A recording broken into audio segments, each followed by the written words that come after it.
All right. Well, welcome to another week. We are wrapping up the year. Everything is happening. It's all coming at us so fast. I hope you had a good weekend. I hope you had a good Lord's Day. I hope you had a good everything. Let's get back to Christmas charity. Now, if you remember from the last episode that I did, last year or the year before that, I started the 12 Days of Christmas Charity really to talk about people that, I didn't really agree with on things, and I didn't even think they liked me very much, but I like them, and I wanted to kind of, signal boost them kind of thing, just in a spirit of charity. Well, this year, I'm not doing it quite the same way. Everyone that I highlight here, some of them I might like, some of them I might not like, some of them might like me, whatever. Some of them I agree with. It's just, there's really no rhyme or reason to it. This is just people that I think you should follow, and I get a lot of value out of following. And today I'm going to talk about Jared Sparks, Pastor Jared Sparks. He's a great guy. I love his content. He's been on my channel before, or I've been on his channel before. And, you can follow him on Gab. He's got a podcast. Here's how he describes himself. He says he's a Christian, he's a husband, he's a father, he's a pastor, he's a hunter, he's an angler, he's a runner. He is a pastor of Christ Church, Carbondale, Illinois. He does the Shepherds Crook podcast, which is a pastor courage ministry. This guy's great.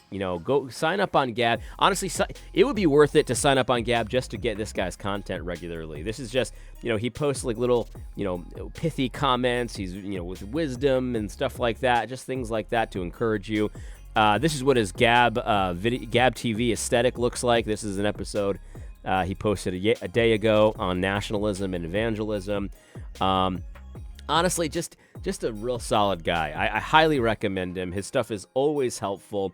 His stuff is definitely directed at normal people. I was talking to my brother just it was Friday, and I was talking about the weekend ahead, and we're like, well, what are we going to do this weekend?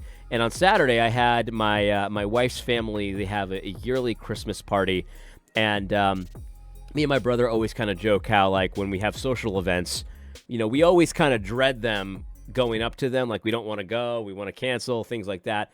But then we always have a good time when we're there. Like it's never bad when we're there. We always have fun. But in the lead up to a social event, we kind of always dread it. That's just part of our personality, probably how we were raised. I don't know. But it's just something we always kind of make fun of ourselves about. And I told my brother that I had this Christmas party, and he's like, "Oh man, you're probably dreading it." And I was like, "Well, no, this one is different, and that they're just regular people. There's no pretense there. There's no reason. There's nothing that you have to prepare to like impress anybody. And so there's just the expectations on there's no performance that you have to do. It's just you go there and you have a good time and it's always fun. And it's just like regular people. And that's what I liked about it. Anyway, Jared's content is so clearly for regular people. He's obviously well-read. He's obviously very smart. He's obviously got an academic side to him. There's no question. And I don't mean just because he's got books back here, although he does have books. I've commented about books in the background before, but hey, that's just an aesthetic. It's my opinion. We all know how I feel about that. But the point is that you can tell he's very smart, but his content aims to be accessible to regular people. He's doing ministry for regular people. He's not doing ministry to be impressive to everybody else, to get kudos and accolades from everybody else. In fact, the very fact that he primarily exists online on Gab shows you that. Because if you want a black mark on your record, then be active on Gab, because Gab is the worst thing ever. There's anti-Semites there. And it's just so funny. I was thinking about that, too. I remember Big Eva people ripping Gab because there's anti-Semites there and stuff. And yet they're posting on Twitter. And it's like, yeah, but there's child porn on Twitter. Like, if you're going to use the same standard, like, doesn't that mean you're pro-child porn, you idiot? That's kind of mean what I just said. But in any case, so it's just there's no pretense with Jared. Like, I feel like I've never met Jared, besides online, of course. But I feel like if I went to his house, for dinner or something like that, it would be the same as like my wife's family's Christmas party, where I wouldn't have to, there would be no performance necessary. We could just have a good time. We could just enjoy a nice meal and have fun and talk. And there's no need to try to impress people. It's just, I don't know that Jared's like that, but that's That's how he presents online. I highly recommend you follow this stuff. If you're on Gab, definitely give Jared Sparks a follow. If you're not on Gab, get on Gab and give Jared Sparks a follow. But even if you're not willing to do that, here's his website. It's theshepherdscrook.co. Check it out. He's got a podcast, The Shepherds Crook, and all of that stuff. I'll try to remember to put these links in the comment section or the about section here. I'm not sure if I'll remember because I never do.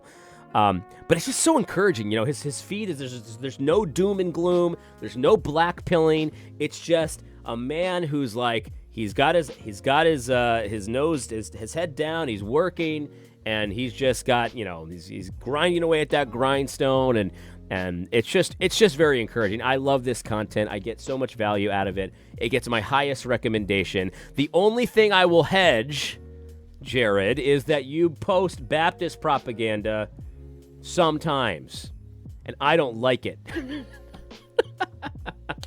But I do like Baptist. I'm just joking. In any case, Jared Sparks, highly recommend. Such a solid guy. He easily could have been, climbing the ranks in Big Eva. He could have easily climbed the Big Eva corporate ladder. He's the right kind of guy for it. He's got the right attitude, things like that. But he just decided not to do that. He just decided that wasn't for him. And he's going to do, what he feels the Lord is calling him to doing. I mean, he posts about hunting. He posts about fishing. He posts about normal stuff, life. He posts about theology. It's just awesome. I know I might run the risk here of sounding like a fanboy, but it just is what it is. So there you go. I like Jared Sparks. Go ahead and give him a follow. All that kind of thing. Now, I do want to talk about something else, and this is just kind of a side topic. I was talking to my wife, my wife is still on Facebook, and she still kind of participates in some of the online reformed drama. And I was talking to her. I was like, yeah, it's so interesting because people will often ask me about the latest drama, and I'm just really not involved in it. I'm kind of glad I'm not involved in it, but they'll say, hey, did you see what was going on the Fight Laugh Feast Network and Facebook page? And it's like, no, I didn't. I'm just not involved in that stuff, and we were just talking about it. And we were talking about kinism, which is like all the rage right now. And, it's that whole issue. It's just, it's too hot to talk about. It's too emotionally charged. Like, no, we can't have rational discussions about it, because the thing is, it's like kinism these days.